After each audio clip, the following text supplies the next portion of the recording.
वक्रतुंड महाकाय सूर्यकोटि समप्रभ निर्विघ्नं कुरु मे देव।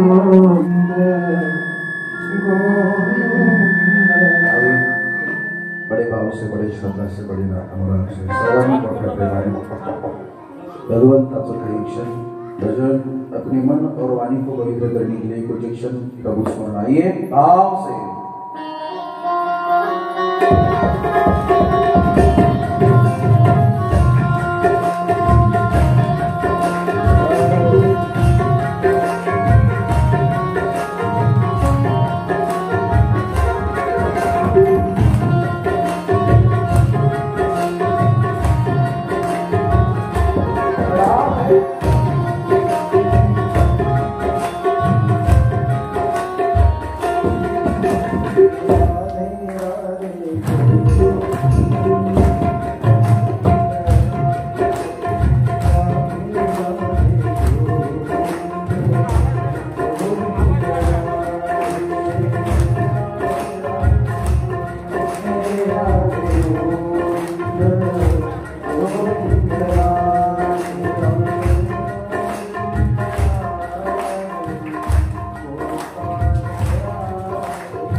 नारायण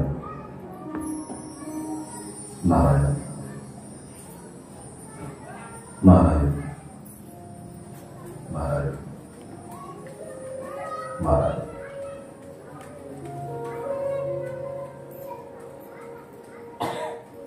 परम मंगलमय प्रार्थना के लिए ईश्वर पिताओं प्यारे श्रोताओं प्यारे भक्तजन भागवत प्रेमियों प्यारे भक्तजनों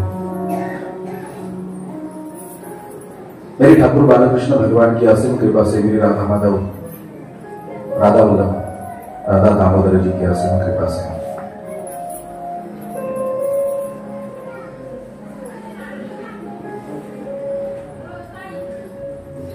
सभी संत महात्माओं की असीम कृपा से सर्व संत महात्म्यांच्या असीम कृपेने भगवान पंढरीश पांडुरंगाच्या असीम कृपेने भगवान खंडेरायाच्या कृपेने संत श्रेष्ठ सोपान काका विश्वभौली ज्ञानोबा आदी करून सर्व संत महात्म्यांच्या कृपा आशीर्वाद भगवान गोपाल कृष्णजींची ही जन्माष्टमी मोठ्या थाटामाटामध्ये आपण श्री क्षेत्र तोंडल या नगरीमध्ये संपन्न करतो आहे। भावनेने मोठ्या श्रद्धेने श्री क्षेत्र तोंडल या नगरीमध्ये आपण भगवान गोपाल कृष्णजींचा जन्मोत्सव जन्माष्टमी मोठ्या थाटामध्ये संपन्न करतो आहे। दैनाथ भाग्योदयीन बहुजन्म समर्जितेन सत्संगमं चलते पुरुषो यदावे अनंत जन्माचं पुण्य भाग्य किंवा मला वाटतं जन्मोजन्मी आम्ही बहुपुण्य केले तेव्हा या विठ्ठले कृपा दे। अनंत जन्माचं जेव्हा पुण्य भाग्य उदयाला येतो ना तेव्हा हा सत्संग घडत असतो। अगदी आमच्या भाग्याचा उदय झाला मला वेगळं सांगण्याची गरज नाहीये म्हणून आपण इथे विराजमान आहात। म्हणून माझ्या समोर बसलेला प्रत्येक श्रोता देवतुल्य भगवत तुल्य आहे। प्रत्येकाच्या हृदयामध्ये भगवंताचं माझ्या वास्तव्य प्रागट्य आहे। प्रत्येकाच्या हृदयामध्ये माझा प्रभू आज निवास करतोय म्हणून आपण इथे आलात। म्हणून प्रत्येकाच्या हृदयामध्ये विराजमान असणाऱ्या प्रभूला सर्वप्रथम मनोभावे वंदन करतोय प्रणाम करतोय। व्यास मंचावरती विराजमान सर्व गांधर्व सर्वांना प्रणाम। सर्वांना भगवंताची सर्वांवरती कृपा म्हणून आपण इथे विराजमान आहोत ना। हृदयामध्ये असणाऱ्या प्रभूला वंदन करून सर्व साधू संतांना वंदन करून विश्वमौली ज्ञानोबा या सुपान बाका खंडेराया भगवान भोलेनाथ सर्वांना मनोभावे वंदन करतो आणि आजच्या कथेकडे वळतोय। कालपर्यंतचा कथाभाग आपण श्रवण करत होतो।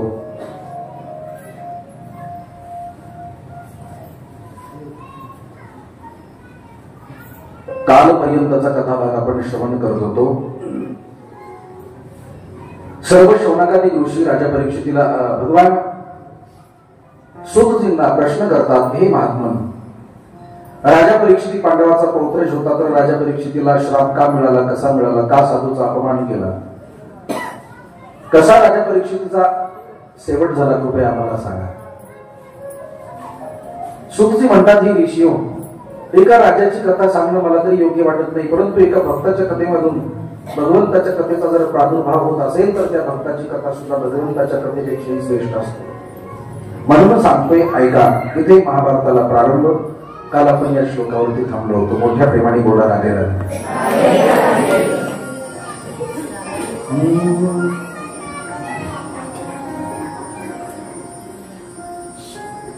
यदा जयाना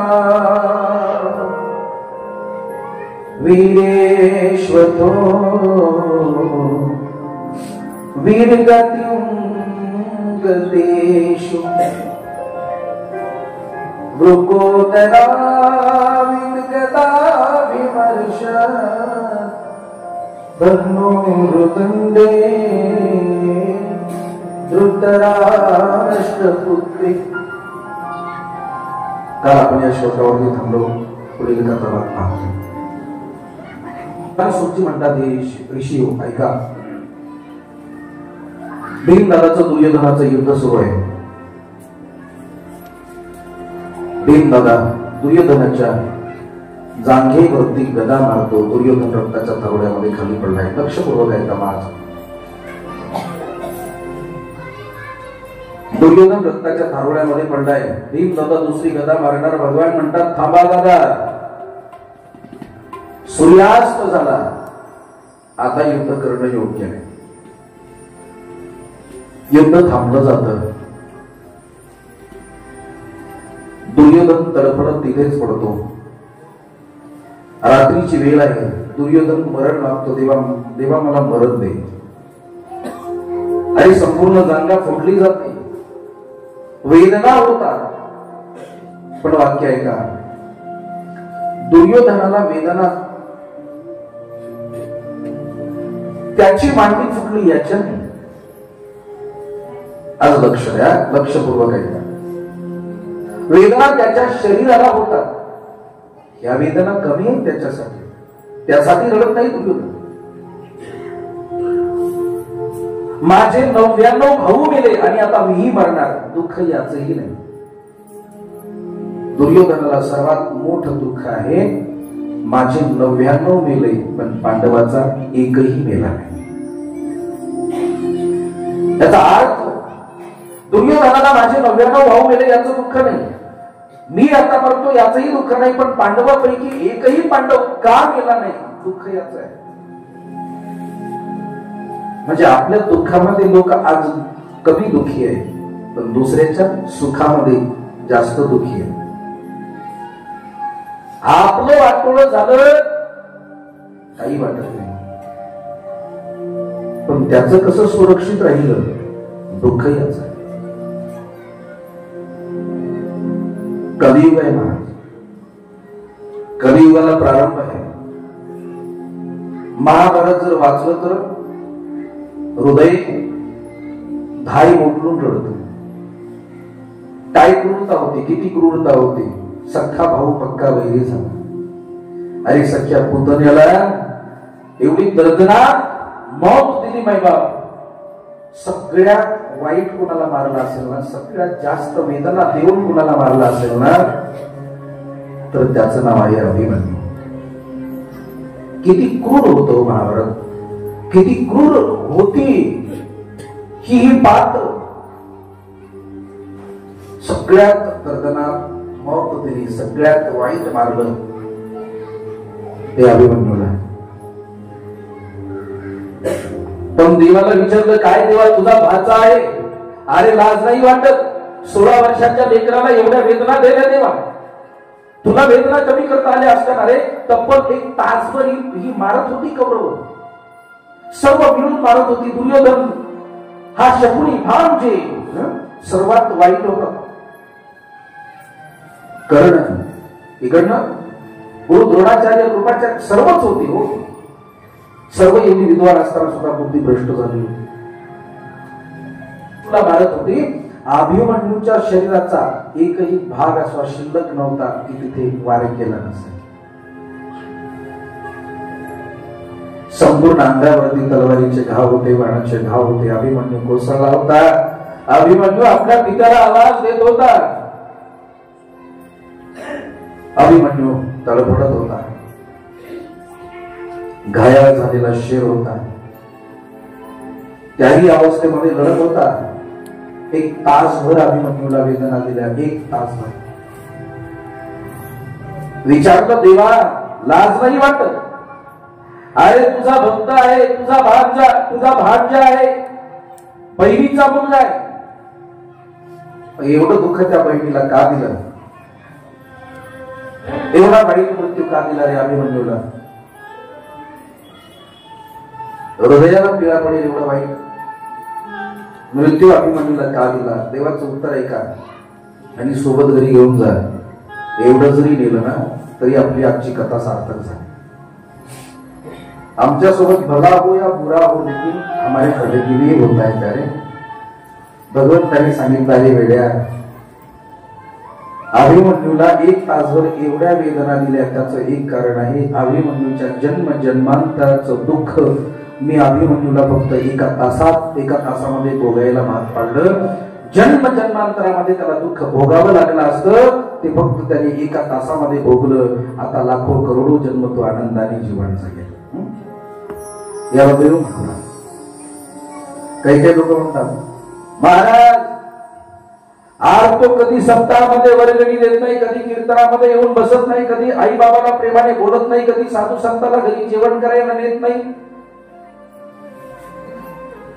कधी जर सप्ताह सुरू झाला असेल तर गावामध्ये थांबत सुद्धा नाही, करणाऱ्याला नाव ठेवतो, एवढा वाईट वागतो, माता पित्याला सांभाळत नाही, साधू संतांची टिंगल करतो, अवहेलना करतो, महाराज मांस खातो, मदिरा प्राशन करतो, महाराज त्याची नजर वाईट आहे, परस्त्री गमन करतो, एवढा वाईट वागतो, एवढा वाईट वागतो, कुणाशी चांगला बोलत नाही, चांगलपणाने वागत सुद्धा नाही, पण त्याचे मंजिलवरती मंजिल वाढतात, तो एवढा श्रीमंत होतो. आम्ही आयुष्यामध्ये कधी कुणाचं वाटोळं केलं नाही, कधी कुणाला वाईट बोललो नाही, कधी कुणाचं वाटोळं व्हावं, कधी कुणाचं अहित व्हावं याचा विचारही केला नाही. महाराज आयुष्यभर त्याचं भजन केलं, परमार्थ केला, मग आमच्याच घरी एवढं दुःख का? मग तुम्ही घेऊन जा.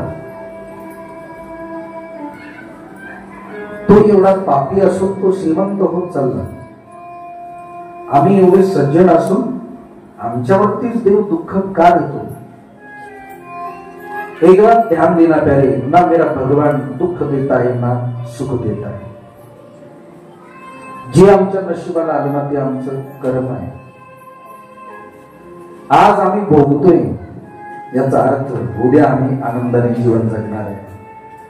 नाही या जन्मामध्ये, पुढचा जन्म आनंदाने आमचा जाणार आहे. भगवंताचा मित्र आहे सुदामा, शेवटच्या दिवशी आपण ऐकणार आहोत. एवढा जवळ, एवढा प्रेमाचा, एवढा प्रिय मित्र असताना सुद्धा किती कष्ट भोगावे लागले. 18 विश्व दारिद्र्य सुदामाकडे होतं. आपल्याकडे काय? जर आमच्या जीवनामध्ये दुःख येत असेल ना, समजावं पुढचे दिवस आमच्यासाठी चांगले आहेत. आणि जर आम्ही आज सुख भोगत असेल, अरे काहीच कमी नाही, एवढं मोठं ऐश्वर, एवढं मोठं वैभव, याचा अर्थ पुढचा येणारा काळ कदाचित दुःख आणू शकतो. यासाठी हे टिकून जर राहायचं असं वाटत असेल तर या सुखामध्ये सुद्धा कधी देवाला विसरायचं नाही. सुख में भूलो मती और दुःख में तडपो मती. आमच्याकडे धन आला, आम्ही देवालाच मान्य करत नाही. थोडा अधिकारी झाला, थोडं पद मिळालं, थोडा ऐश्वर मिळालं, लोकांनी वाहवाह केली, आमची छाती भोगते आणि आम्ही देवाचं अस्तित्वच नाकारतो. ज्या दिवशी आम्ही देवाचं अस्तित्व नाकारतो, ज्या दिवशी आम्ही नास्तिक बनतो, त्याच दिवशी समजावं मूर्तीचे पाय डोळ्याकडे निघाले. बँक बॅलन्स आहे हो 2 कोटी पुण्याला SBI मध्ये आम्ही सेव्हिंग ठेवले. 2 कोटी आम्ही सेव्हिंग ठेवले. किती दिवस पूर्ण? आमचे 2 कोटी किती दिवस चालले?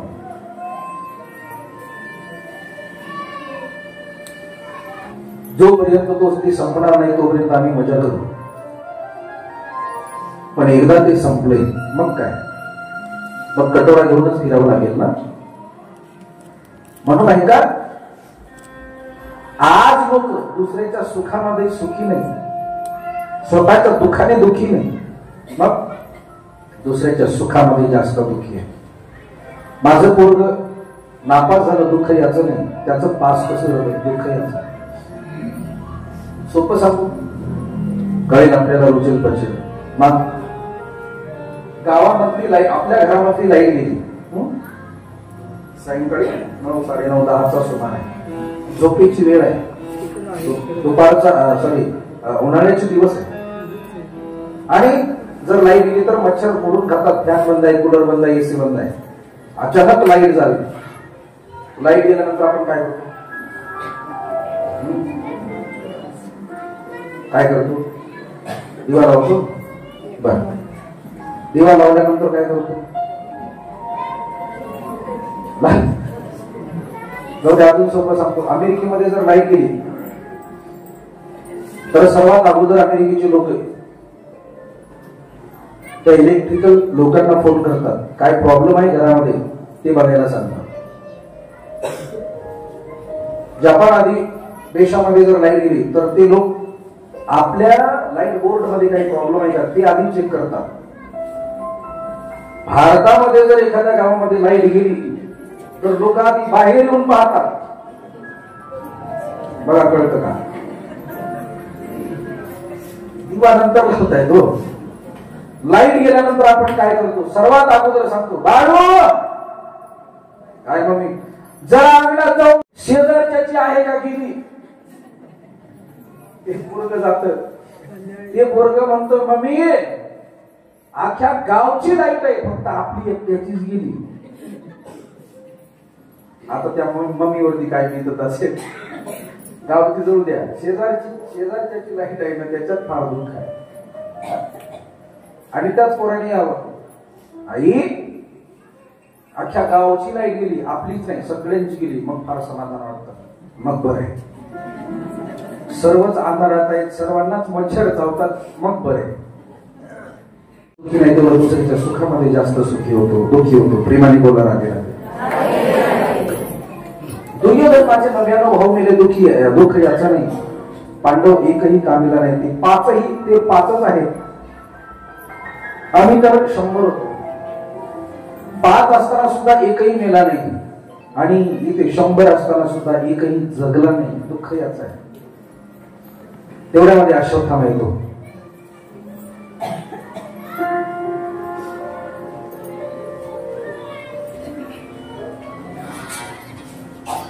अश्वत्थामा येतो, दुर्योधनाला विचारतो, दुर्योधन क्या बात आहे, काय झालं, कोणी अवस्था केली? दुर्योधन म्हणतो, पांडव सोडून माझ्या दुसरी कोण अवस्था करणार? अश्वत्थामा म्हणतो, मला तिलक कर, मी निष्पांडवी पृथ्वी करेन.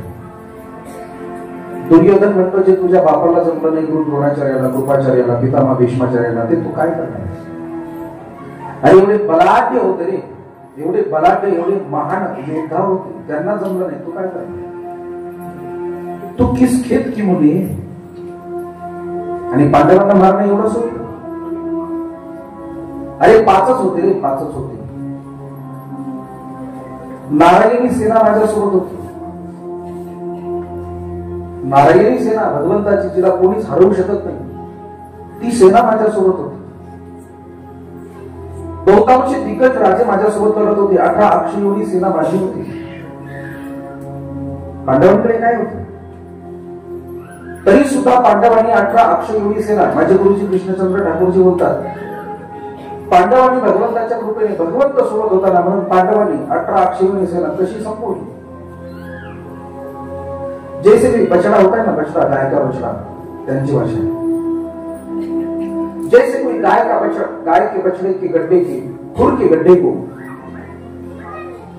गुरुजी बोलता, जैसे कोई गाय के खुर के गड्ढे के, गाय के खुर का गड्ढा जो होता है, उस गाय के खुर के गड्ढे को कोई जैसे बालक, छोटा बालक पार करे,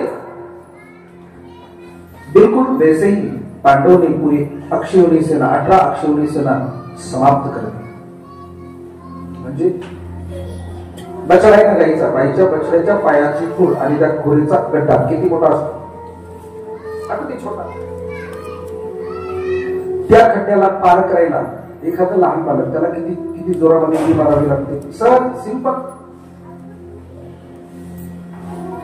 अगदी त्याच पद्धतीने पांडव 18 अक्षयोनी सेना संपवतात ना. मग ज्या पांडवांनी सहज एवढी मोठी सेना, नारायणी सेना, माझी सेना संपवली, माझे 99 संपवले, तू काय मारणार? अश्वत्थामा म्हटला, मित्र तिलक तर कर, एकदा तिलक तर करू, मला तुझा सेनापती बनव. मला एक गोड सीख बघायला मिळते. काही लोक फक्त आपलं इतिहासामध्ये नाव व्हावं यासाठीच करतात. अश्वत्थामाला माहिती, जे माझ्या पित्याला जमलं नाही, गुरु द्रोणाचार्याला, कृपाचार्याला, पितामह भीष्माचार्याला, मी काय करणार? आणि गुणाचा सेनापती होतो, मरणाऱ्या दुर्योधनाचा काही तासांमध्ये मरणार त्याचा सेनापती. अरे काही मिनिटांमध्ये, काही तासांमध्ये संपूर्ण हस्तिनापूर पांडवांची होणार, कुणाचा सेनापती बोलतो? त्यांचा. पण काही लोक असतात, मेलेल्या मुडद्याच्या टाळूवरच सुद्धा लोणी काढून खाणारी, तसा हा अश्वत्थामा आहे. अश्वत्थामा म्हणतो, मला मित्रा तिलक कर, 5 पांडव निष्पांडवी पृथ्वी करेल. दुर्योधन म्हणतो, मरता मरता एक तरी सुखद घटना मला ऐकायला मिळेल नाही, 5 एखादा तरी मारेल, म्हणून मांडीचं रक्त घेतो, तिलक करतो. अश्वत्थामा लग्न तलवार घेऊन निघालाय. अश्वत्थामाला माहिती पांडवांना मारणं एवढं सोपं नाही. महाभारत फार मोठा आहे. एक एक पात्र जर सविस्तर सांगत गेलो आपली वेळ संपते, म्हणून काही संक्षिप्त बोलून पुढे जातो. अश्वत्थामा निघाला तर खरं एका वृक्षाखाली बसलाय, पांडवाला मारायचं कसं विचार करतोय. रात्रीची वेळ आहे. एक पक्षी उडत उडत येतोय. ज्या झाडाखाली अश्वत्थामा नग्न तलवार घेऊन हातामध्ये नग्न तलवार घेऊन बसलाय त्या झाडावरती ते पक्षी येतोय. तो पक्षी म्हणजे ज्याला दिवसा दिसत नाही, केवळ रात्रीच दिसतं, त्याला तुमच्याकडे काय म्हणतात? मोठा असतं, मोठ्या डोळ्याचं असतं. हा, एवढा मोठा असतो, त्याचे डोळे असे एवढे मोठे असतात. ते जर रात्रीचं बघितलं तर भीती वाटते. काय म्हणतात? जोरात बोला.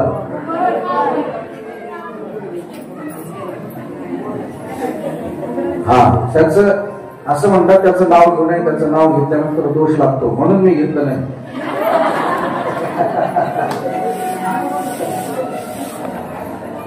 ऐका मा, त्याचं नाव कथेमध्ये घेतल्यानंतर काही दोष नाही. घुबड वटवाघूळ नाही रे. वटवाघूळ हे छोटा असतं, उलट लटकत. घुबड म्हणून आपण म्हणतो ना, काय घुबडासारखी बघते.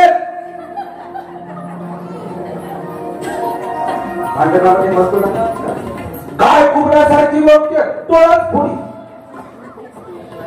असं भांडण, घुबडाचे डोळे मोठे. ऐका, ते घुबड येत कावळ्याच्या घरट्यामध्ये प्रवेश करत आणि कावळ्याच्या डोळ्याची शिर धडा वेगळी करत झोपेमध्ये. अजून ऐका, कावळ्याचं आणि घुबडाचं फार मोठं वैर आहे. त्यांचं हाड वैर आहे, हाड वैर. ते कसं पूर्ण सविस्तर इतिहास सांगत गेलो तर वेळ जाईल. अगदी संक्षिप्त. पक्ष्यांचा राजा कोण?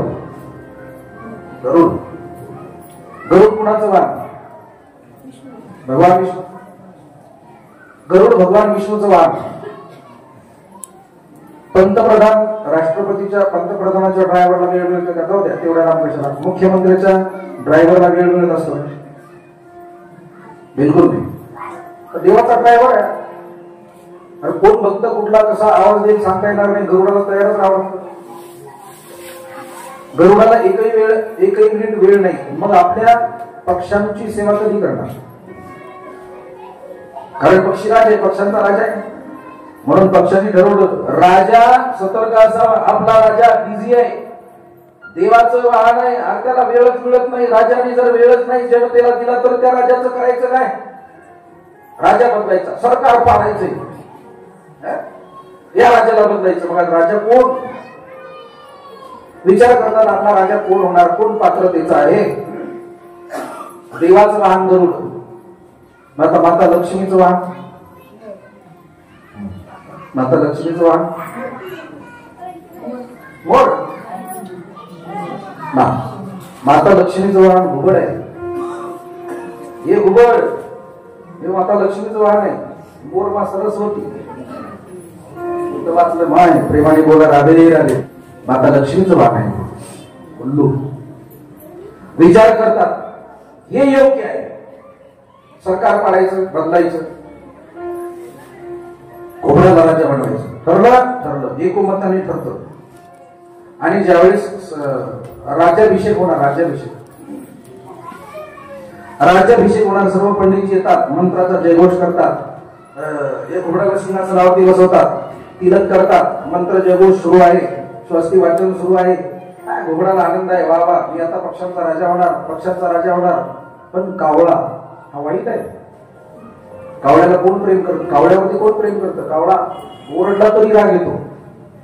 कावळ्याला किंमत नाही, फक्त एकदाच किंमत आहे. हा, एकदाच किंमत आहे, त्याच्याशिवाय भागतच नाही. त्याने जर पिंड उचलला तरच तो माणूस मुक्त आहे असं समजलं जातं, कारण ते त्याच्याकडे खात आहे. कावळ्याला कोणी बोलू देत नाही, म्हणून कावळा साईडला बसलेला आहे. घोडाचा राज्याभिषेक होणार आणि आता सर्व पंडितजी, सर्व मान्यवर या घोड्याच्या डोक्यावरती राजमुकुट धारण करणार.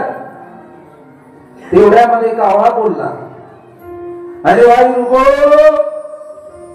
थांबा, मला माहिती मी वाईट आहे, नीच आहे, माझी नजर वाईट आहे, माझं बोललेलं कुणाला पटणार नाही, पण ही लोकशाही आहे, माझा बोलण्याचा अधिकार आहे. योग्य वाटलं घ्या, अयोग्य वाटलं सोडून द्या, पण माझं मत मांडतोय. राजा हा डोळस असावा. सर्व पक्ष म्हणतोय कावळा वाईट आहे, लोकशाही आहे, बोलण्याचा अधिकार, बोलू द्या. बोल कावळ्या, काय म्हणायचं तुला? हे बघा मी वाईट आहे, माझं बोलणं तुम्हाला पटणार नाही, रुजणार नाही, पचणार नाही, पण जनहितासाठी सांगतोय. राजा हा डोळस असावा, डोळस. सर्व पक्ष म्हणतात अरे अरे अरे कावळ्या, मग आपला काय राजा अंध आहे? अरे त्याला एवढे मोठे मोठे डोळे, तुझ्यापेक्षा 10 पटीने 1000 पटीने मोठे. कावळा म्हणला आपल्या राजाला डोळे आहेत नक्कीच, पण जेव्हा आपण जागलेले असतो, जेव्हा आपण जग बघतो, तेव्हा हे आंधळं असतं, आणि जेव्हा आपण झोपतो तेव्हा हे रात्रभर बोंबलत फिरतं. म्हणजे याला फक्त रात्रीचं दिसतं, दिवसा नाही. मग ज्याला दिवसा ज्याला दिवसभर दिसत नाही, ते काय राज्य सांभाळणार, काय प्रजेचं हित करणार, काय प्रजेचं रक्षण करणार? महाभारतामध्ये एक राजा होऊन गेला, ज्याचं नाव आहे धृतराष्ट्र. अंध होता, डोळ्याने अंध होता, बाह्य चक्षुने अंध होता, आणि पुत्र प्रेमामध्ये अंतर चक्षुने सुद्धा अंध झाला. प्रेमाने बोला, परिणाम महाभारत घडला. जर याने थांबवण्याचा प्रयत्न केला असता तर महाभारताचं युद्ध थांबलं असतं. म्हणून अंध राजा नको आहे. राजा जर आंधळा असेल तर राज्याची बरबादी. माझं मत मी मांडलंय, तुम्हाला काय करायचं बघा. सर्व पक्षी विचार करतात कावळा वाईट आहे, त्याची वाणी वाईट आहे, त्याची नजर वाईट आहे, त्याची बुद्धी वाईट आहे, पण जो आज या क्षणाला बोलतोय तो आज अगदी योग्य बोलतोय. राजा दृष्टीहीन असावा, राजाची चाणक्षाने दृष्टी असावी. हा तर अंधार आहे. कावळा बोलतो ते खरं आहे. जर आपण आपल्या राजाचा राजीनामा घेतला, याला जर राजा बनवलं तर आपल्या संपूर्ण पक्ष जातीचा नायनाट आहे. म्हणून राजा बदलायचा नाही. आपला राजा गरुड होता, आहे आणि शेवटपर्यंत राहणार आहे. परिणाम राजगादीवर बसणारे अवघ्या काही क्षणांमध्ये घुबड राजा होणार, पक्षांचा राजा होणार, पक्षाचा अधिपती म्हटल्या जाणार. पण अगदी एका वाक्याने गरुडाच्या कावळ्याच्या एकाच वाक्याने याची राजगादीवरती जाणारी पावलं खाली खेचली जातात. परिणाम हे घुबड तिथेच प्रण करत, हे कावळ्या, अरे आधीच नीच आहेस, बघायला सुद्धा वाईट आहेस.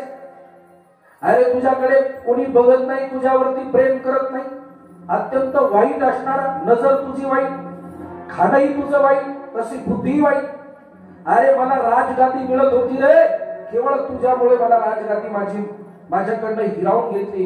मिळणारी राजगादी अर्थात तोंडामध्ये घातलेला घास आता मी पोटामध्ये टाकणार होतो, मला तोंडातून बाहेर काढावा लागला तुझ्यामुळे.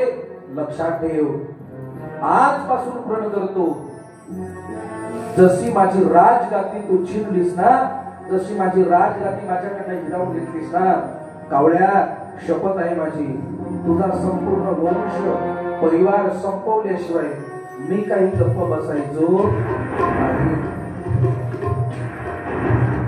तुझा संपूर्ण वंश परिवार संपवल्याशिवाय मी काही गप्प बसणार नाही. प्रण करतो. आणि तेव्हापासून बघा, रात्रभर बघा, घुबड या झाडावरचं त्या झाडावर, त्या झाडावरचं त्या झाडावर, काय या कावळ्याची घरटे शोधतं. घरटे कधी बघा, रात्रभर प्रवास करतं, प्रत्येक झाडावरती जातं, कावळ्याचे घरटे शोधतं. आणि कावळ्याचं घरटं दिसलं, कावळ्याच्या पिलांना झोपेमध्ये मारतं.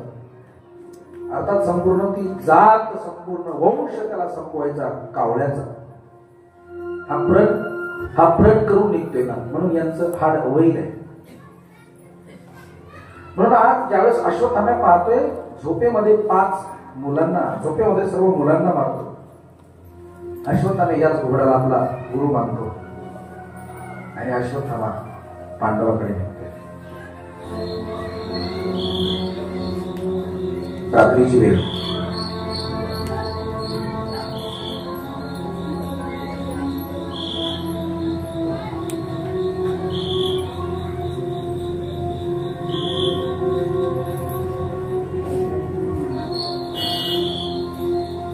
रात्रीची वेळ ऐकल्याचा किलकिलाट आहे. अश्वत्थामा निघालाय मधन तलवार हातामध्ये आहे. इकडे जगाचा बाप पांडवांचं रक्षण करतोय. फार महत्वाचं आहे का? थंड सोसाट्याचा वारा सुटलेला आहे. थंड गार वाऱ्याची झुळूक आहे. भगवान काठी घेऊन पांडवांचं रक्षण करताय, चोपदारी करते. अर्जुन झोपलाय, 5 पांडव झोपले, द्रौपदी गार झोपेमध्ये. अर्जुनाला अचानक जाग येते आणि अर्जुन म्हणतो, देवा अजून झोपला नाही, रात्र झाली, झोप देवा. भगवान म्हणते, अर्जुना तुला झोप येते ना राजा, तू झोप. तुला झोप येते ना, तू झोप. त्यावेळेस अर्जुन म्हणतो, देवा नाही झोप. भगवान म्हणले, अरे बाबा तू तुझं काम कर, मला माझं काम करू दे. तुला झोप येते ना, निवांत झोप. अर्जुन म्हणतो, देवा जब इस जीवन की बागडोर हमने आपके हाथों में सौंप दी है, तो हम सोने के अलावा और क्या कर सकते हैं गोविंद? देवा मी संपूर्ण जीवनाची बागडोर तुझ्या हातामध्ये दिली ना, मग झोपेपलीकडे काय करू शकणार? भगवान म्हणले, अर्जुना मला असं वाटतं की थांबणे योग्य नाही, चला थोडंसं भ्रमण करूया, आपल्या राज्याची पाहणी करूया. एका शब्दावरती होकार देणारे पांडव आहे देवासाठी. बघा, देवाचं जर ऐकलं तर भलं आहे. इथे ही शिक मिळते आम्हाला. देवाचं जर ऐकलं तर आमचं कल्याण आहे, देवाचं नाही ऐकलं तर वाटोळ आहे. कधीच पांडवांनी कधी शंका केली नाही, देवा असं का कसं का, कधीच नाही. देवानी म्हणावं, पांडवांनी ऐकावं, म्हणून प्रिय आहे. भगवंतांनी सांगितलंय, सर्व पांडव निघाले, द्रौपदी निघाली, पण 5 पुत्र मात्र तिथे झोपून राहिले. अश्वत्थामा नवीन तलवार घेऊन पांडवांच्या शिबिराकडे आला. शिबिरामध्ये प्रवेश करतोय. अश्वत्थामा जेव्हा शिबिरामध्ये प्रवेश करतो, द्रौपदीचे 5 पुत्र झोपेमध्ये. अंधार आहे, अंधारामध्ये त्याला कळत नाही हे द्रौपदीचे 5 पुत्र आहेत की 5 पांडव आहेत. अश्वत्थाम्यानंतर तलवार हातामध्ये घेतो आणि ज्याप्रमाणे या घोबड्याने कावळ्याच्या मुलांची शिरधरा वेगळी केली. अश्वत्थाम्या अगदी त्याच घोबड्याला आपला गुरु म्हणतो आणि 5ही पांडव समजून पांडवांच्या मुलाची शिरधरा वेगळी करतो. 5ही मुलाची शिरधरा वेगळी करतो. दुर्योधन विचारी म्हणून एक शिर घेतो, दुर्योधनाकडे जातो. दुर्योधनाला सांगतो, बघ दुर्योधनाचे माझ्या बापाला जमलं नाही, पितांना भीष्माचार्याला, द्रोणाचार्याला, कृपाचार्यांना ते मी करून दाखवलं. बघ भीष्म पांडवी पृथ्वी केली. दुर्योधन म्हणतो, पुरावा काय? अरे बघ हा पुरावा, हे शिर. दुर्योधन ते शिर घेतो, अंधारामध्ये क्लिअर दिसत नाही, आपल्या दोन्ही हाताच्या मध्ये ठेवतो आणि दाबतो ना, त्याच्यामधनं बेंदाला बाहेर पडतो. दुर्योधनाच्या लक्षात येतं, आणि मूर्खा तू 5 पांडव नाही तर तू पांडवांच्या मुलांना मारलाय. आक्रोश करतो, डोळ्यामध्ये अश्रू आहेत. अरे पांडव असले म्हणजे काय झालं, तेही कौरव होते रे. पंडू राजाची मुलं म्हणून पांडव म्हटले गेले. तू आमचा संपूर्ण वंश संपवलायस. आता कोणी पांडवाच्या आपल्या कौरवाच्या वंशामध्ये कोणी राहिलं नाही. माझे होते ते युद्धामध्ये गेले, अभिमन्यू अर्जुनाचा होता, त्यालाही मारलं. आता ही 5च होते, आमचा वंश पुढे नेणारे, त्यालाही मारलं. किती वाईट असू द्या मायबाप, शेवट पश्चाताप होतो एवढं नक्की. शेवट माणसाला पश्चातापच करावा लागतो. वाईट केलं तर पश्चातापच भोगावा लागतो. चांगलं केलं तर आमचा शेवट गोड होतो. तुकोबारे म्हणतात, यासाठी आयुष्यभर जगावं लागतं, शेवटचा दिवस गोड व्हावा. आम्ही परमार्थ करतोय, कथा कीर्तन करतोय, 6 सप्ते गावामध्ये होतात. आमचं आयुष्य चांगलपणाने जावं, शेवट गोड व्हावं, यासाठी सर्व आहे. बरे ना, चांगलं जगा, चांगलं वागा, चांगलं बोला, कुठे बिघडलं. भांडणामध्ये आयुष्य घालवण्यापेक्षा प्रेमामध्ये आयुष्य घालवा ना. एका क्षणाचा भरोसा नाही. काय भरोसा आहे? कधी माणूस चालता चालता जाईल सांगता येणार नाही. ताजं उदाहरण आपल्या समोर आहे. ड्युटी करताना आमचे धनंजयराव ड्युटी करत असताना अचानक चक्कर आली आणि अचानक भगवंताला प्रिय झाले. काय भरवस आणि लक्षात ठेवा, जो आवडे देवाला तोचे, जो आवडे सर्वांना तोचे आवडे देवाला.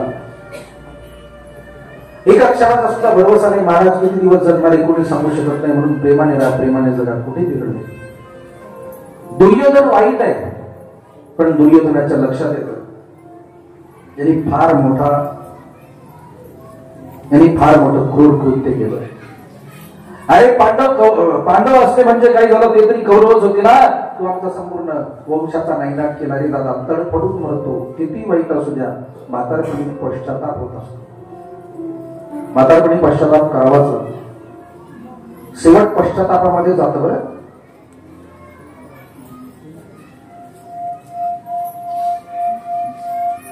म्हणून शेवट पश्चाताप केल्यापेक्षा आतापासून सावध राहिलं कधीही चांगलं. दुर्योधन तडफडून मरतो. संक्षिप्त बोलून पुढे जातो. आता ऐका. अश्वत्थामाच्या लक्षात येतं दुर्योधन तर गेला, अर्जुन आता मला जिवंत ठेवणार नाही, कारण मी अर्जुनाची मुलं आहे.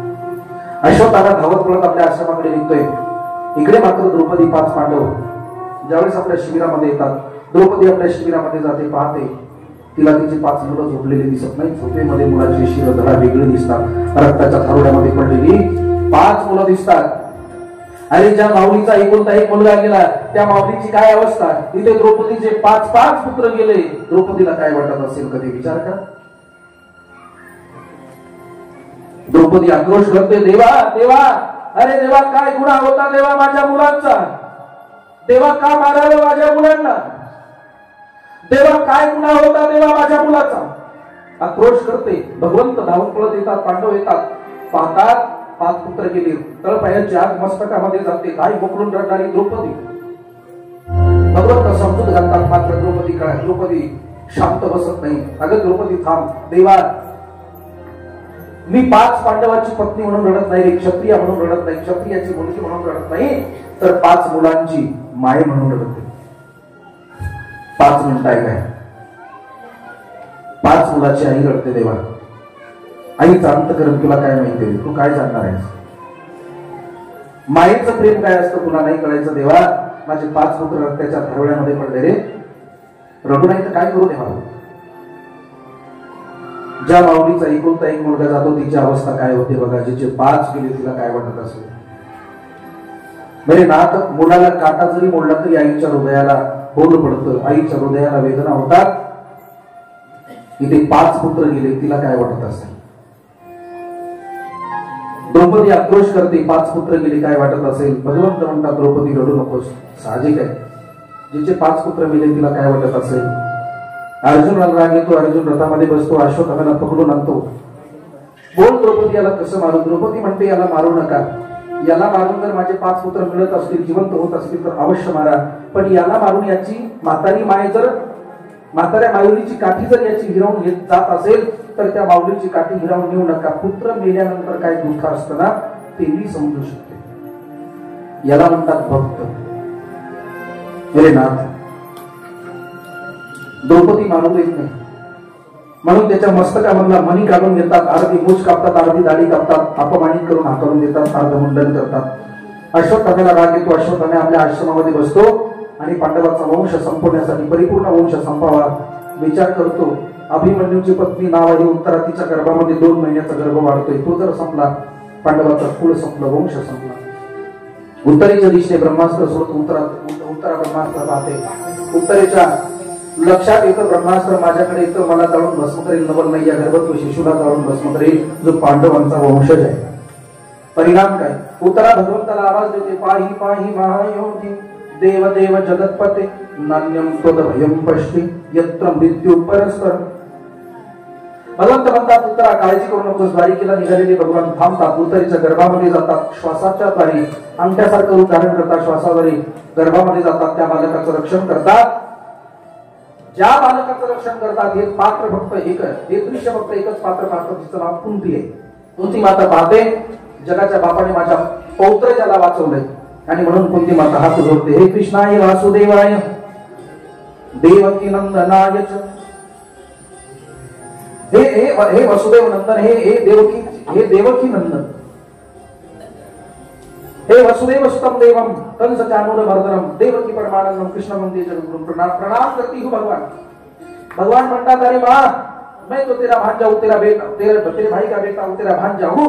अरे तू तर मोठी है, इसमें लहान नहीं, बड़ों ने छोटे के चरण नहीं, छोटे ने बड़ों के चरण छूने चाहिए। लेकिन आज तो उल्टी गंगा बह रही है माँ, बह रही है ना माँ। अरे बड़े ही छोटे के चरण छूने लगे तो ये तो अनर्थ हो जाएगा ना माँ। अरे मोठ्याने लहानाचे चरण स्पर्श करू नये, लहान मुलाने लहान व्यक्तीने मोठ्याला प्रणाम करावा, त्याचं आयुष्य वाढत असतं। माँ ये तो गलत हो रहा है माँ। कुंती माता म्हणते देवा, किसी को माँ बनाता है, माँ बनाता है, पिता बनाता है, मौसी मौसा, दादा दादी, चाचा चाची, लेकिन सबका बाप तू है, यही तो देखा है मैंने। आणि कुंती माता आता भगवंताला प्रणाम करते, देवा हे संसार आम्ही तुझे भक्त आहोत। भगवान म्हणले मागं काहीतरी, आता फार वेळ घेत नाही, स्पर्श करून जातो। पाचही पांडव काहीतरी मागतात। धर्मदादा म्हणतात देवा धर्माच्या वाटेने चालू, त्या मार्गावरती मला चालू दे। देवदादा म्हणतोय देवा सर्व जग मला असतं हरकत नाही, तुझा दास बनवूनच ठेव। नकुल सहदेव अर्जुन म्हणतो देवा मी तुमचा शिष्य, तुम्ही माझे गुरु, हा भाव ठेवा। द्रौपदीकडे पाहतात, द्रौपदी म्हणते देवा मला सखी बनवलं, सख्य भाव ठेव। आणि ज्यावेळेस सुभद्रेकडे पाहतात, सुभद्रा देवाची लाडकी बहीण आहे, सखी बहीण आहे। जेव्हा सुभद्रेकडे पाहतात, सुभद्रेला म्हणतात बोल सुभद्रा तुला काय पाहिजे, काय मागितलं असेल सुभद्रेने, एवढं ऐकून जा। मा जिचा भाऊ राष्ट्राचा पंतप्रधान आहे, ऐका, जिचा भाऊ राष्ट्राचा पंतप्रधान आहे, रक्षाबंधनाला घरी आलाय, त्या बहिणीने त्या भावाला राखी बांधली आणि भाऊ खुश झाला। दीदी माझी छोटी बहीण आहेस तू, बोल तुला काय पाहिजे, जे पाहिजे ते आज मी तुला देतो, मी खुश आहे, काय पाहिजे बोल। आपली ताई काय मागेल, हे ताई नो काय मागा, अच्छा थकल्या का, झोपल्या का, नाही आज उभं नाही केलं ना, घुटणे दुखतायत, हा तासभर बाकी आहे, 5 मिनिटं उभं करूया, 2 मिनिटं होत आहे का। भावाने काय ऐकलं, आपल्या भावाला जर विचारलं, आपल्या भावाने जर विचारलं तर भावाकडे आपण काय मागाल, आशीर्वाद प्रणाम, अजून काय मागाल। दादा तुझ्या शेतातनं हॅवे गेला, 5 कोटी मिळाले, त्यातले 2.5 कोटी माझ्या नावी कर, है ना, बरोबर ना। बऱ्याच बहिणी मागितले, काय मागा। आज तिचा भाऊ भारताचा पंतप्रधान आहे, मोठा भारताचा राजा आहे, प्रधान सेनापती, त्याने म्हणेल ते होईल, काय मागेल होईल। बहिणी एवढंच म्हणेल दादा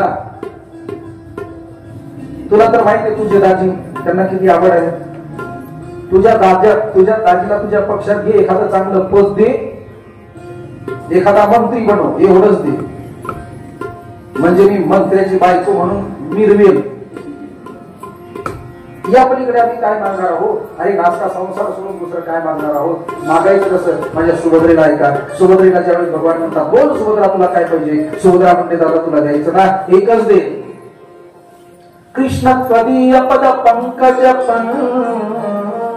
पंजरांते अतेव मे विशतुमानस राज हंस प्राण प्रयाण समय कपवात पीते कंठावरोधन विधो स्मरणं कुतस्ति। दादा तुला जर द्यायचं असेल ना तर आजपासून माझ्या या कंठाला तुझ्या नामचिंतनाची सवय लागावी, एवढंच वरदान दे। बोला राधे राधे।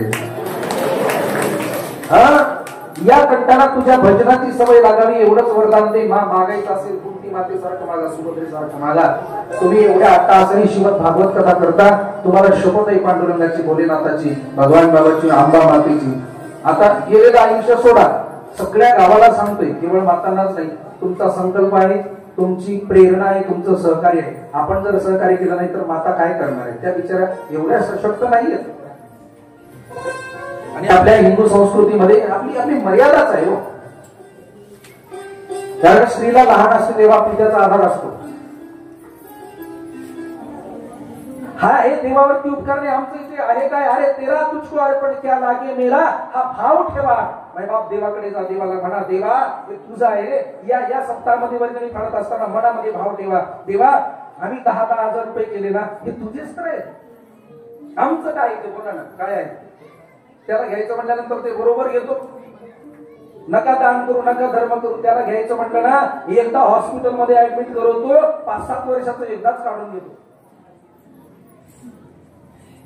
त्याला जेवढं घ्यायचं तेवढं बरोबर घेतो. प्रत्येकाचा हिस्सा असतो, प्रत्येका ते बरोबर जात असतं. म्हणून आधीच देवाला दिलं ना त्याच त्याला द्यायचं, खुश होतो तो.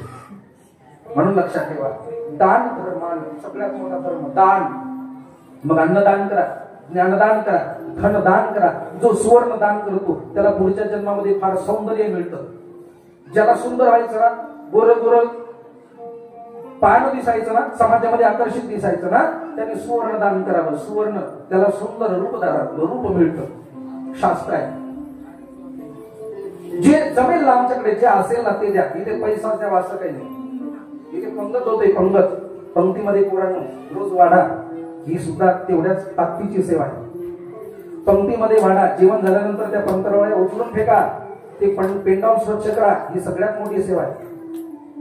आपल्याकडे काहीच नसेल तर मन आणि धनाने सेवा करा, हे सगळ्यात मोठा धर्म आहे. दान म्हणून दान करा. दान धर्मान राजधर्मान मोक्ष धर्मान विभाग स्त्री धर्मान भक्त धर्मान समास व्यास योगतः पितामह 5 धर्म सांगतात. पितामह भीष्माचार्य 5 धर्म सांगतात पांडवांना. लक्षात येतं. आणि पितामह भीष्म आपला देह त्याग करतात. पांडव त्यांना अग्निदान देतात, खूप रुदन करतात. इकडे येतात आणि भगवंत म्हणतात, बाबा रे तुमचं राज्य आता तुम्ही सांभाळा, माझं राज्य मला सांभाळू द्या. द्वारिकेला जाण्यासाठी आज्ञा द्या. भगवंत द्वारिकेला जातात. इकडे भगवान जातात, इकडे राजा परीक्षितीचा जन्म होतो. माझ्या सुभद्रेला नातू झाला म्हणून जगाचा बाप द्वारिकेमध्ये पोहोचतो, न पोहोचतो परत वापस येतो. राजा ते बालक जन्माला आलेलं फक्त पाहतं, रडत नाही, हसत नाही. जन्माला आलेलं बाळ रडत, आणि जर रडलं नाही तर डॉक्टर म्हणतात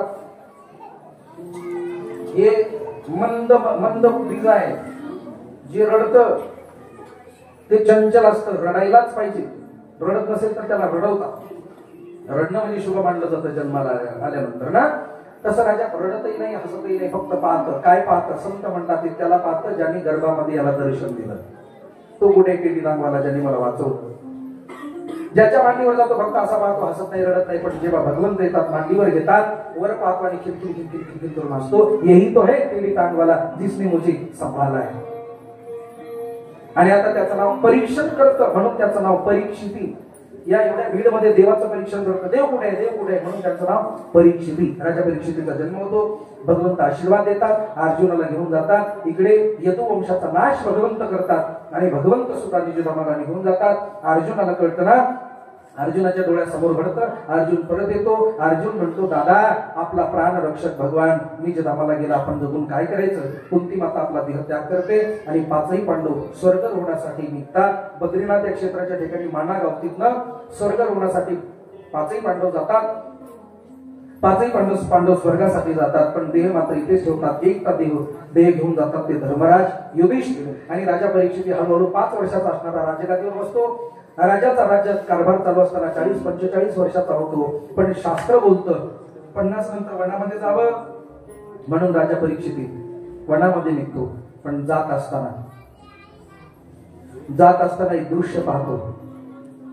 एका पायावरती एक बैल उभा आहे, त्याचे 3 पाय तोडलेले आहेत आणि त्याच्या समोर एक गाई रडते. ती गाई दुसरी तिसरी कोणी नसून साक्षात पृथ्वी माता आहे. बैल दुसरा तिसरा कोणी नसून साक्षात धर्म आहे. धर्माचा कलियुगामध्ये फक्त एक पाय आहे. 3 तोडले, 3 पाय धर्माचे गेले, एकच पाय धर्माचा आहे. आणि तो म्हणजे कलियुगामध्ये धर्माचा पाय कोणता असेल तर तो म्हणजे फक्त सत्य आहे, दान आहे.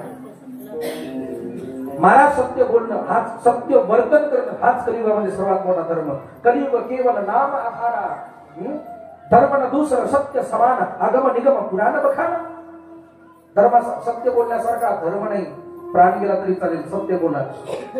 पण सत्य जर बोललं तर जग वैरी होईल, खोटं बोललं तर जग डोक्यावर घेऊन नाचेल. कलियुग आहे. माझे फक्त 5 नंतर आले, ऐका.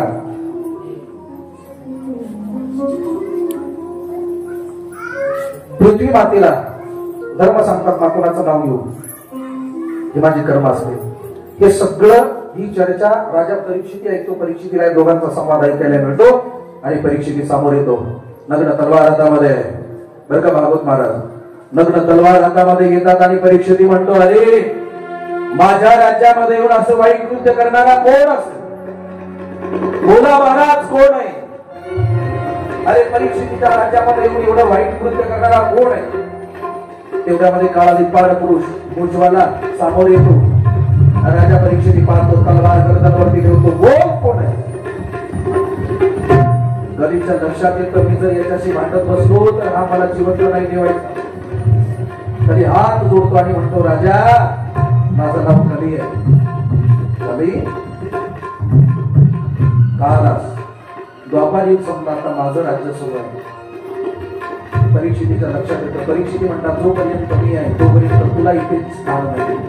मग चालता हो राजा, कुठे जायचं? मला स्थान दे. जोपर्यंत तू आहे तोपर्यंत मी माझं आक्रमण करणार नाही. म्हणून 4 ठिकाणं देतात. द्योतम बाण, स्त्रिय आणि सोना. द्योतम आणि जुगारामध्ये कधी आहे? मी सविस्तर बोलतो आता, सविस्तर मी संक्षिप्त बोलून जातो. द्योतम आणि जुगार. द्योतम पान, जुगार जिथे असेल तिथे कधीचा वास आहे. जिथे पानम आणि शराब जिथे असेल तिथे कधीचा वास आहे. जुगारामध्ये कपटाच्या रूपाने कली आहे. दारूमध्ये नशेच्या रूपाने कली आहे. द्योतम पानम, स्त्रिय जिथे परस्त्री गमन असेल तिथे कामाच्या रूपाने कलीचा वास आहे. आणि सुना म्हणजे हिंसा करून मांस खाणे, इथे कलीचा वास आहे. बुद्धी भ्रष्ट करतं. 4 ठिकाणं राज्यापैकी राजा काहीच करत नाही, म्हणून एक स्थान मागतात. सुवर्णामध्ये कलीला स्थान देतात. सोन्यामध्ये जा राजा, तुझं स्थान असेल. आणि आता कधी विचार करतो, मोठमोठ्याने असतो, अदृश्य रूपाने सुवर्णामध्ये प्रवेश करतो. कोणत्या सोन्यामध्ये? जे उभारून आणलं ते, कष्टाने कमवलेलं ते नाही. आज परीक्षितीच्या डोक्यामध्ये जरासंधाचा मुकुट आहे. हाही कलीचा प्रभाव आहे, परिणाम. कलीचा प्रभाव किती वाईट आहे बघा. साधू संतांची अवहेलना होते, कलीचा प्रभाव आहे. माता पित्यांना सन्मान नाही, कलीचा प्रभाव आहे. मोठ्याचा आदर नाही, कलीचा प्रभाव आहे. देव मान्य नाही, कलीचा प्रभाव आहे. कबीर बाबांचं वाक्य आहे का, आई रे बेमान दुनिया आई रे, माता पिता को कोई ना माने, हिजड़ों को औरत को बहुमान, साधू संत को कोई ना माने, हिजड़ों को बहुमान. हे कलीच ऐका, कलीचे महिमान. असत्याशी रिझर्वेशन, पापाविधी अनुमोदन करीती हेळण संतांचे. हे कलीचा महिमा आहे. फार वाईट आहे महिमा, फार वाईट आहे कली. पण ऐका, 1000 दूर कलीमध्ये आहेत. पण राजा परीक्षिती एक समजून पाहतो आणि म्हणून सुवर्णामध्ये राहायला जागा देतो. कली जरी वाईट असेल तरी कलीसारखं श्रेष्ठ युग कोणतंच नाही. सर्वात सोपी साधना भगवत प्राप्तीची कोण्या युगामध्ये असेल त्याचं नाव आहे कलियुग. इथे काय करायचं? इथे यज्ञ करायचं. हत्तीच्या सोंडेप्रमाणे तुपाची धार सोडावी लागते यज्ञामध्ये. इथे तूप पडलं की लोक म्हणतात चूप. इथे काही कमी नाही. इथे आम्हाला म्हणावं लागतं नका नका, बस बस बस. तुम्हाला वाटतं तूप खाऊन खाऊन याने स्ट्रॉंग व्हावं, पण ते खाल्लेलं पचायलाही पाहिजे ना. आता तूप नाही झालं, आम्ही यज्ञ नाही करू शकत. म्हणून सोपा यज्ञ आहे. सोपे वर मला सांगितले सगळी ताळा दिली हाती घेऊन नाचा नामसंकीर्तन साधन पै सोपे जळतील बापे जन्मांतरीचे. काय घेता नामा विठोबाचे, पर्वत जळती बापांचे.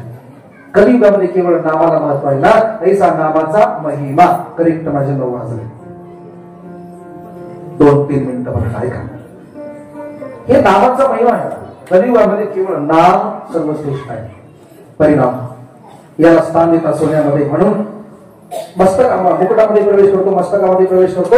आणि आता मस्तकामध्ये प्रवेश करतो. एका साधूचा अपमान होतो, त्यांचं नाव आहे शमीजी. तहान लागते, भूक लागते, आश्रमामध्ये जातो, पाणी मागतो. गुरुदेव भूक लागली, तहान लागली. भारताचा सम्राट राजा परीक्षिती पांडवाच्या पोत्रेज आहे, खायला द्या, प्यायला द्या. शमीजी बसलेली. राजाला राग येतो, मेलेला सर्प गळ्यामध्ये टाकतो. अरे माझा अपमान करतोस, राजाचा अपमान करतोस. कली आहे हे होतं कलीकडनं. साधूचा अपमान कली बरोबर करू. परिणाम शिंगीला कळतं. शिंगी कमंडल मधला हातामध्ये पाणी घेतो. अरे ज्या कोणी राजा आहे, ज्या कोणी राजा आहे, माझ्या निष्पाप बापाच्या गळ्यामध्ये सर्प टाकला. या राजाला या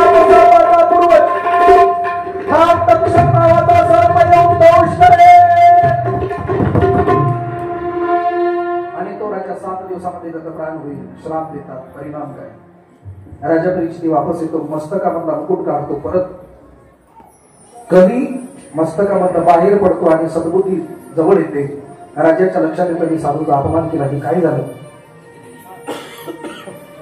परीक्षित सर्वस्वाचा त्याग करतात, सर्वस्व सोडतात. ज्या देहाने साधूचा अपमान झाला तो देह मी नाही ठेवायचो. आणि परीक्षित सर्वस्वाचा त्याग करून शोकताना या ठिकाणी येऊन बसतात. आणि संतांना ज्यावेळेस वाऱ्याच्या वेगाने पसरते, सर्व संत येऊन रडतात. राजा परीक्षित म्हणतात रडू नका, रडू नका, हे माझे धर्म असतील. फक्त मला एक सांगा, 7 दिवसामध्ये मरणाऱ्याला काय करावं लागेल. सर्व संत म्हणतात राजा आम्ही सांगू शकणार नाही रे. तेवढ्यामध्ये भगवान शुकाचार्य जे येतात, सुखदेव स्वामींना वंदन करतात. राजा हाच महात्मा तुझा उद्धार करू शकतो. राजा परीक्षित बोलतात गुरुजी, गुरुदेव प्रियमान व्यक्ति को क्या करना चाहिए, 7 दिन में मरने वाले को क्या करना चाहिए. शुकाचार्यांना एवढा प्रश्न आवडतो आणि सुखदेव स्वामी बोलायला प्रारंभ करतात. एकदा सुखदेव स्वामींचं आगमन, एकदा मोठ्या प्रेमाने जयघोष. बोले भक्तवत्सल भगवान की जय, बोले सुखदेव भगवान की जय. शुकाचार्यजींचं आगमन आहे. सुखदेव स्वामींचं वंदन करतात, पूजन करतात आणि शुकाचार्य आता बोलायला प्रारंभ करतात. राजा तुझ्याकडे 7 दिवस आहेत. एका राजाकडे एकच दिवस होता, त्याचं नाव खटवांग राजा. 1 तास उरला खटवांग राजाची भाग्यदशा त्याची प्राप्त झाली. आणि एका तासामध्ये ज्यांनी मोक्ष प्रदान करून घेतला. आपल्याकडे तर एवढे वर्ष आपल्याकडे आहेत, आपण त्याचा सदुपयोग करतो का हो? मुळी तुम्ही नाही, माझ्या सहित मोबाईलचा जमाना काही पोरांनो, या बघा अजूनही मोबाईल सुरू आहे. मोबाईलचा जमाना आहे. आता बायको नसली तरी चालते, मोबाईल पाहिजे. भगवान शुकाचार्य म्हणतात 1 तास उरला, आमच्याकडे हजारो तास आहेत ना, आणि का उद्धार करू शकणार नाही. 1 तास उरला, खटवांग राजाची भाग्यदशा त्याची प्राप्त झाली. तुझ्याकडे 7 दिवस आहेत. जर तुला उद्धार करून घ्यायचा असेल तर एक काम कर, आपलं मन भगवंताच्या चरणी अर्पण कर. राजा म्हणतो सर्वस्व अर्पण करू शकतो, मन नाही, कारण हे मन फार चंचल आहे. उद्या इथे राजा परीक्षित आणि भगवान शुकदेव स्वामींचा सत्संग चर्चा सत्र सुरू झालंय. ते चर्चा सत्र आपण उद्या पाहूयात. तिथे कृष्ण जन्मापर्यंत आपल्याला उद्या 3 तासामध्ये कृष्ण जन्मापर्यंत आपल्या कथासत्राला न्यायचंय. अर्थात फार दूर जायचंय, फार दूरचा उद्याचा टप्पा आहे. आपल्याला उद्या कृष्ण जन्मापर्यंत जायचंय. उद्याची मी वेळेत 10-15 मिनिटं पुढे घेणार आहे, कारण ज्या दिवशी कथेमध्ये कृष्ण जन्म होतो त्या दिवशी लेट होतच. मी दररोज 9:05 9:10 इथपर्यंत बोलतोय. 9:15 पर्यंत आपली आरती झाली दररोज. पण उद्यापासून मी 10-15 मिनिटं मागे पुढे होऊ शकतात, होऊ देणार नाही. पण जर झालेच तर समजून घ्या, कृष्ण जन्माचा उत्सवाचा आनंद घ्यायचा आहे. मग तुम्हाला विनंती आहे, ज्यांच्याकडे असतील, आता आम्ही तर विसरलो, मी तरी विसरलो, पण ज्यांच्याकडे असतील पिवळे वस्त्र धारण करून या. पिवळे वस्त्र धारण करून या.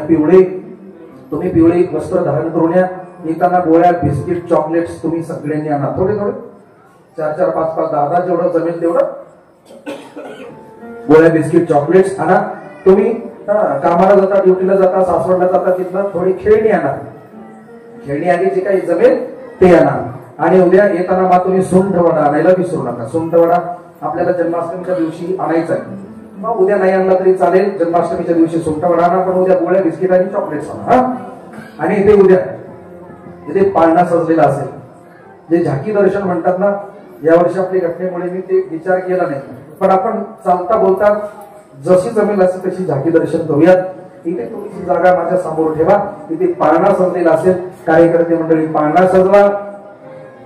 पाळणा सजवून आपण कृष्ण जन्माचा आनंद घेऊयात. कथेमध्ये भगवान गोपाल कृष्णजींचा जन्माचा आनंद घेऊयात. नंद उत्सव करूयात. गोकुळाष्टमीच्या दिवशी आपल्याला नंद उत्सव करायचा आहे कीर्तनामध्ये. पण कथेमधला जन्म उद्या आपला होणार आहे, म्हणून उद्या जन्मोत्सवाचा आनंद घ्यायचा आहे. गोळ्या, बिस्किट, चॉकलेट्स विसरू नका. तुम्ही सगळ्यांनी या, पिवळे वस्त्र धारण करून या. आज आपला पेंडॉल पूर्ण भरलाय, जागा नाहीये. बाहेर भरपूर मंडळी बसले. 9:10 झाले, म्हणून आता फार न जास्त पुढे जाता याच ठिकाणी माझ्या वाणीला विराम देतो. राजा परीक्षित आणि भगवान शुकदेव स्वामींचा संवाद आता सुरू झालाय. हा संवाद फार महत्वाचा आहे भागवतामधला. राजा परीक्षित अनेक भक्तांच्या कथा विचारतात, अनेक प्रश्न विचारतात, त्याचे उत्तर भगवान शुकाचार्य देतात. त्याची चर्चा आपण उद्या करणार आहोत. आजची कथा विराम देते. सगळ्यांनी उठून पुढे आला.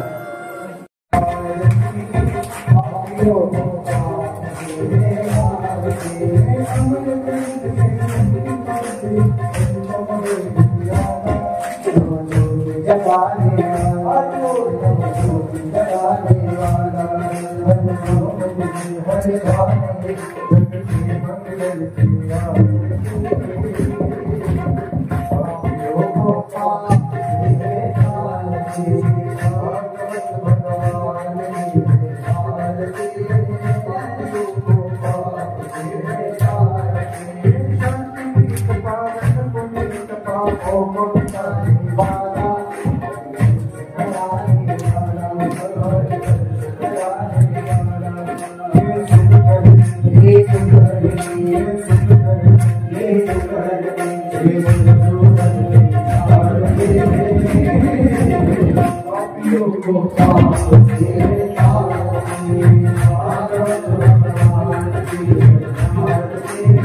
उद्या कृष्ण जन्मोत्सवाचा आपल्याला आनंद घ्यायचा कथेमध्ये आणि सगळ्यांनी या उत्सवासाठी सगळ्यांनी हजर सगळ्यांनी या गोळे बिस्किट चॉकलेट्स आनंद उत्सव कसा होतो आपण बघणार आहोत ते गोळे बिस्किट चॉकलेट्स कसे अशा जागी नंतर मला सुंदर चांगली गिरी आणि कोटी ते उगारतात आपण बिस्किट गोळ्या राहिलं बिस्किट पुढे फक्त पूर्ण कसे आहे कसे आणा तो त्या उत्सवाचा आनंद देण्याचा प्रयत्न करतो आजची कथा विराम होते सगळ्यांनी या भोजन